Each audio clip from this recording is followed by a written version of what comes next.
What is going on, guys? I am the FD Guru, bringing to you guys a Thursday NBA edition of my DFS podcast. We have a nice big 11-game main slate tonight. Would have been 12, but the Blazers and Nets game got postponed.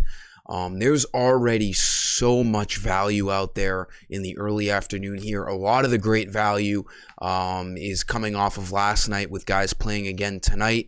And FanDuel hasn't updated their prices. So we're going to take advantage.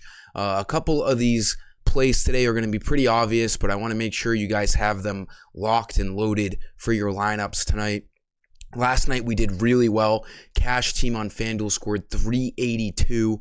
The hybrid did well too, cashed in all contests. And then DraftKings, the cash team did really well. Winning a lot of return on investment for a lot of members. So let's get after it again tonight. We have a nice NFL single game tonight too. Should be a good one between the 49ers and Titans. So plenty to do here. Christmas Eve. Let's build up some holiday money. And then as usual, like this video and make sure you're subscribed. And reach out to anyone else who needs DFS help. Before I get into my picks, my sponsored sportsbook is BetUS. All the info's below this video. If you need a sportsbook today, sign up using the link below the video with a minimum deposit of $50 and using promo code JOIN125. It's a great sportsbook. I use it on a daily basis. So for point guard tonight, we have these Hawks again who are so short-handed. No Huerter, no Trae Young, and no Capella with the health and safety protocols. Delon Wright, an easy play again here at 4,500. He was playing so poorly for like the first half of this game last night, but due to his minutes, he was able to come out and hit value, getting 25.4 fantasy points. He was 4,700 last night. He's dropped to 4,500. An easy play here tonight. He needs 22 fantasy points to hit value. And a night like last night, for how bad he was playing and still hitting value, it won't take much for him to get 22 fantasy points tonight. Shooting guard, let's go up to Jalen Brunson here.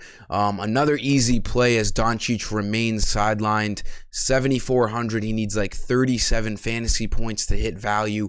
He's been the highest usage player on this Mavs team with no Doncic, and he's been playing some serious minutes. High 30s. He even reached 40 minutes last game, getting 49 fantasy points. His ceiling seems to be around 50. He should easily get in the high 30s in minutes and high 30s in fantasy points to hit value. He seems to be a fantasy point per minute kind of guy, at least with Doncic off the court. Small forward, easiest play of the night. I made the mistake of not putting Ricch on my hybrid lineup last night. Ended up going off for 49.8, and the hybrid team still ended up cashing in. I will most likely have Ricch on all of my lineups tonight. 4,300 is so cheap. He also went down in price. He seems to be blowout proof also, so we don't really have to worry about that. The Hawks are going to give their young guy Ricch some playing time no matter what. He saw 42 last night. The 76ers are 10.5 point favorites tonight in Philly. But regardless, the Hawks are so shorthanded. He's going to see minutes. He needs 21, 22 fantasy points to hit value. He scored 50 last night. We obviously can't expect him to score 50 again tonight, but we can expect him to crush his expected value points at 22. For power forward, let's go to Willy Hernangomez. It's huge that he is a power forward position as well tonight because there's a lot of great center value out there. 4,600. Jonas Valanciunas is out tonight, so he is going to be their starting big man. He should easily see around 25 minutes and should have a great chance at hitting value. He needs 23 fantasy points for value. He's one of my favorite, if not my favorite, value play of the night next to Cam Reddish, an easy play at power forward. And then the reason why I love him so much at power forward, or I love the fact that he's a power forward tonight instead of just a center, because I want to make sure we get Nikola Jokic in. Jokic was a fan favorite last night in the DFS world, and he hurt a lot of people. Luckily, I faded him outside of my GBP lineup, and it was a main reason why we did well, but we're going to him tonight.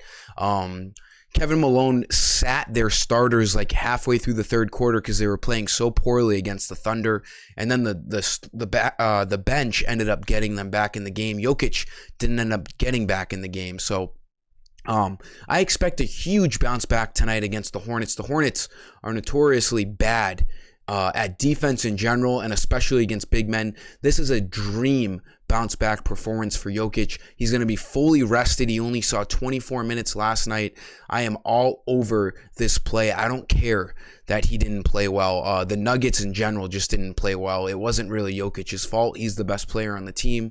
Expect the offense to run through him tonight in a dream matchup against the Hornets. I love him for 70-point upside tonight.